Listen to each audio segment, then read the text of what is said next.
Hi everyone, Leslie Neese here, the Bodywork Guru, and today I'm going to show you how to use a foam roller for all the major muscles of your legs. Now, foam rolling your legs is going to be one of the best things you can do if you're really active. I recommend it a lot for people who run. Running is really high impact. And oftentimes I find that runners who are complaining of knee issues, if they start foam rolling all the major muscle groups of the legs after each run for a good 20 minutes altogether, then that will help eliminate a lot of the knee pain and a lot of the knee issues.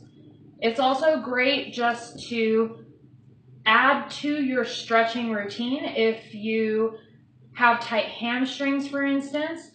Foam rolling is going to target the fascia or the connective tissue, while stretching targets more the muscular tissue.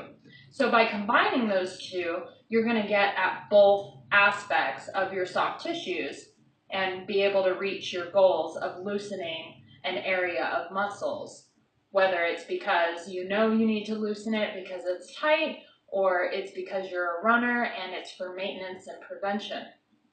So the front and back of your legs are the easiest.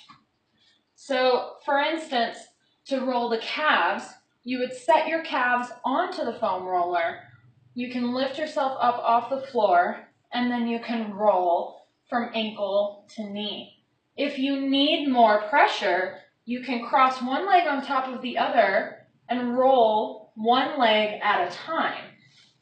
Similarly, the hamstrings are going to be rolled out in the same manner, where you roll from knee to butt, using your upper body to move and support you. You can, again, cross one leg on top of the other to increase the pressure if you find that you would like more pressure. Okay? Now, in order to get the IT band, which is this outside of the thigh and an area that's really commonly tight for folks, you're going to come into a side position, kind of like a side plank. And then I'm going to roll from my hip all the way down to the knee. Now for the IT band especially, if you find an area that's really sore once you get onto it, you can stop and pause on that spot for about 60 seconds. And that does a pressure release for you. All right.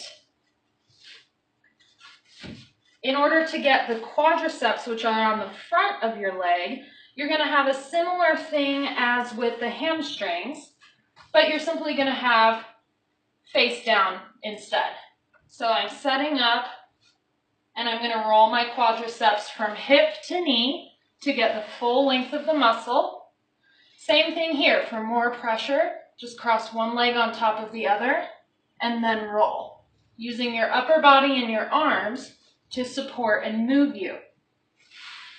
Finally, you want to get the adductors, which is the inner thigh muscle group, and that's usually the one that people can't figure out how to do on the foam roller.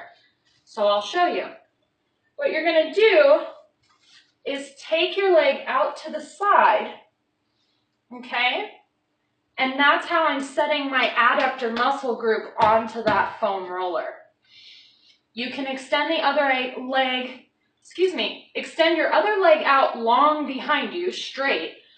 However, for the sake of this video, I have the wall in my way because this was the only place for me to shoot this. So I'm not going to be extending that out the same way. And then you would roll from knee all the way up as far as you can get in your inner groin. Depending on if you're male or female, you may be able to get really right up close to the groin, or you may have to stop within a few inches. All right, so that's how you can foam roll your legs. If you have any questions about if this would help with certain things, then I'd love to answer them in the comments below. And otherwise, I hope that that's a great addition to your self-care. Thanks.